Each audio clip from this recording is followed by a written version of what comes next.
kaga ba dan cenin wayar ba shi wayar ni ha ta duje tun da ka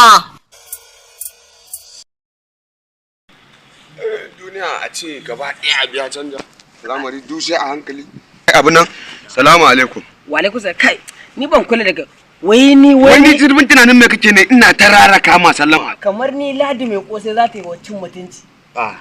wai na ce ta ban bayan kosan naira 30 wai ta ce wai ni dan cike ne haka ta mun ana ahirin ba ta fahimta ba za ta ban ba ana ahirin haka ta mun jiya kai ha ba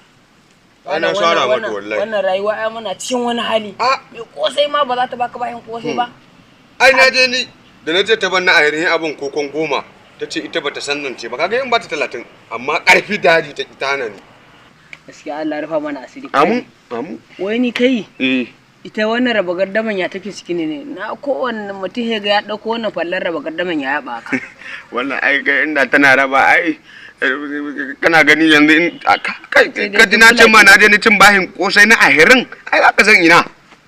inda kudin a ci ne ba mama raba gardama bai daure su mai yaba ya zo ya barko da tarin fallan a ba laifi amma kuma sai dai girma ci in dai ka saka to sai an san kasa an bar mata nan fa da na wuce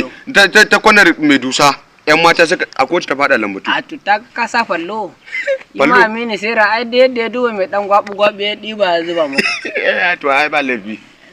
kai Allah ya kyauta tana haske da ba laifi kai dai wata mace ta zo ta nan a gohina ta kalli fuskar ta mutumin yanzu abun fulani yake mai da hiwaye to ai ne wallahi shugaban kasan nan waye bari shugaban kasan kaga mutumin nan ya taho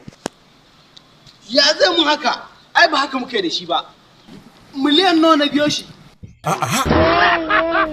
na san irin wannan fa shi ba na son wasa da kuɗi fa kaga ba dan cenin wayar ba shi wayar ni ha ta duje tun da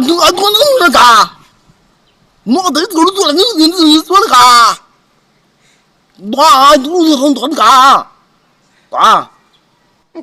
yawa mun yi magana zai turo yau kudin nan zai turo shi